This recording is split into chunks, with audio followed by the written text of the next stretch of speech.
this video was inspired by me and Clint went out to dinner for our wedding anniversary earlier this year. A very romantic candlelit dinner for 5. It ended up costing over $100. It was absolutely beautiful. It went to our local Indian restaurant and yum, don't regret a thing. It was awesome. If anyone's looking for a good Indian restaurant, the Indian Hut in Oxford, I can highly recommend them. I wouldn't try and rival a professional Indian cook or anything. And this is actually a recipe that Clint made up, but it is a really, really nice dinner. And as opposed to $100, we're actually going to do a separate video with how to make the cheese and garlic naan breads. For what you're about to see me make, the rice and the mixture, it comes to a grand total of $7.25. Now, preheat a frying pan with a knob of butter. Now we want to chop up a large onion, either one large onion or, 2 smaller ones. I'm not going to use my onion goggles today, I'm going to try and look really cool. I'm going to look like someone cool that doesn't need onion goggles. This way it's like frying. I don't use onion goggles. Well, aren't you great? Now, in this video as well, I'm actually going to show you a few ingredients that, if you've seen my previous videos, you'll know I'm a big fan of Pams and using Pams products. The wonderful people at Pams actually sent me a wee package with some things to try, and so I will show you what they sent me and how I use them. I'm using a few of them in this recipe, so that's pretty neat. Thank you for that, Pams.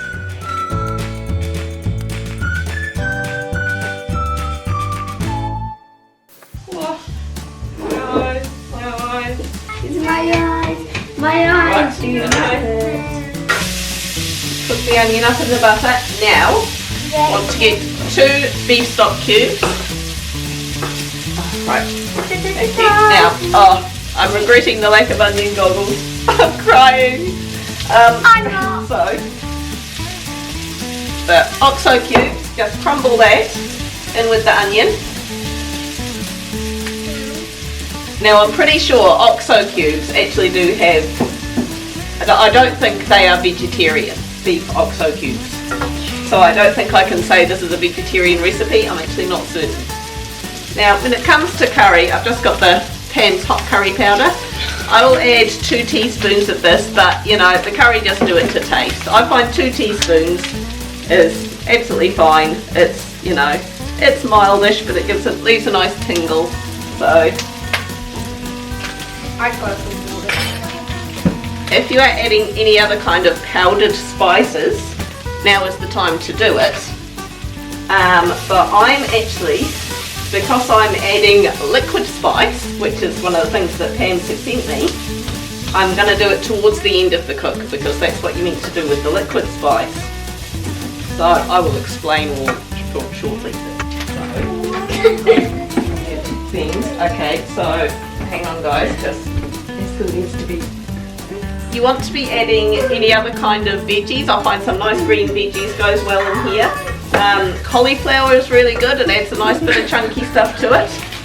I got some green beans in the reduced to clear bin at Pack and Save for 99 cents. I think there was about 2 kilos in here to start with, so I'm just going to chop these up and stick them in.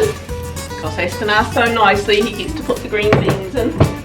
And I've just got a few peas in the bottom of this packet. I want to boil it. Yep, just more of them leave some for me. Quickly put them in. You can do the next bit, Olivia. Putting in 1 can of chickpeas, and we're going to drain them. Olivia's going to open them. And then Sam is going to open and drain 1 can of brown lentils. Why doesn't she use her pink one?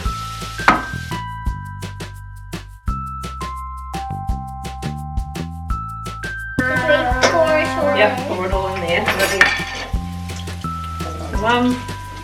All the liquid comes out. Oh.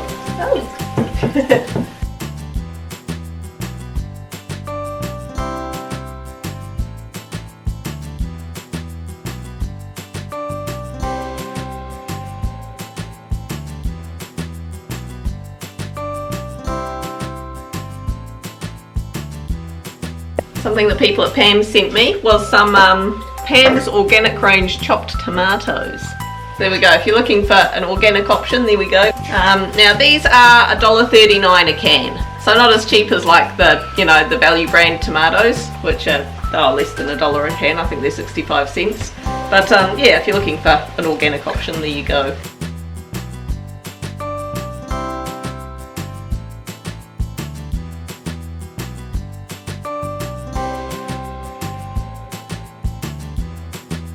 To this I'm also just gonna fill up that can. Just put about half a can's worth of water in there as well. So I'm trying to put a glass inside of water.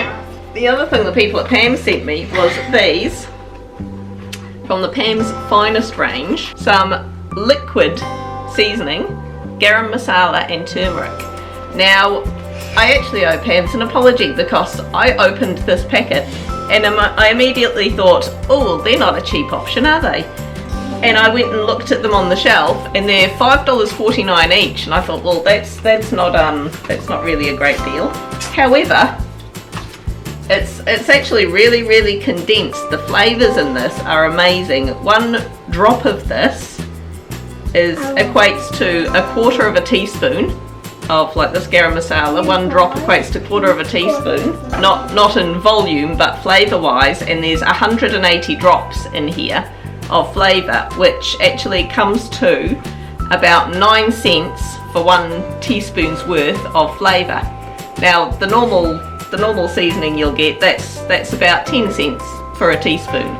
So although it actually looks on the shelf, it looks to be more expensive, it's actually on par or slightly cheaper, and the flavour, it actually does pack a real kick, I found, because they also sent me the mixed herb one. And I put some in a casserole, and because the droplets are so tiny, I actually ended up putting quite a few in and completely overpowering everything. So you do just have to bear in mind it does pack a punch, so it's pretty good stuff. I would recommend giving this stuff a go. Again, when it comes to spices and stuff, do it to taste.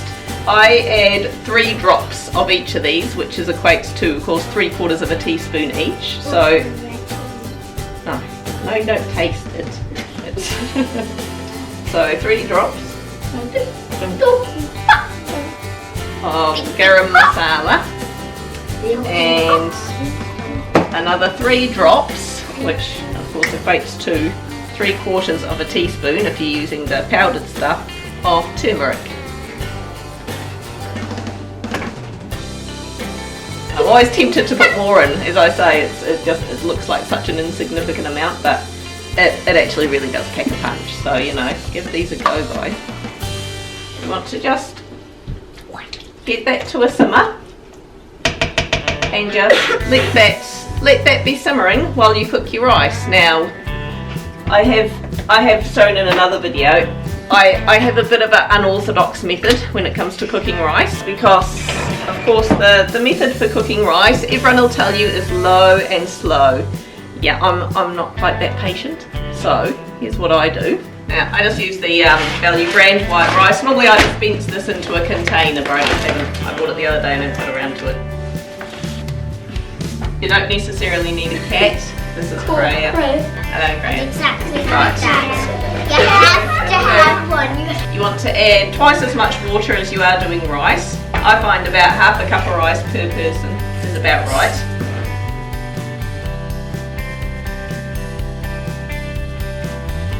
So I prefer to over cater rather than under. It's just the way I operate. If there's leftovers, I can always do something with it. 3 cups of rice, so I will need 6 cups of water. Yes, what she knows. And then, so I'm going to do something many would frown upon. I put this on a high heat. I crank the heat right up. I bring it to a boil. Once it starts, do you have my tape measure? Once that starts boiling, I'll actually turn the heat off completely, put a lid on, and then just leave it. And I just find it cooks through nicely. You give it a stir every now and then to make sure it doesn't stick to the bottom, but I find that works well, so that's okay. So that is just bubbling away. Clint has just made some beautiful garlic and cheese naan. Stay tuned for the video on the garlic and cheese naan. Yum. So what I'm going to add to this is we want 3 teaspoons of corn flour. I just use this stuff. and mix that up with about 3/4 of a cup of blue top milk. Now I just use powdered milk. That's just how I roll. That will just thicken that sauce up and make that so yummy. Now I mean, you could use cream instead of milk too, but you know, I'm going for the most budget option I can, so that's what I do.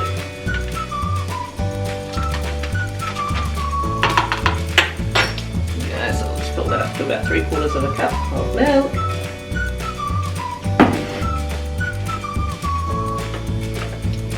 Give it a good stir up so the cornflower all dissolves in. Oh, see that rice is absolutely beautifully cooked, ready to go. Just going to pour that in.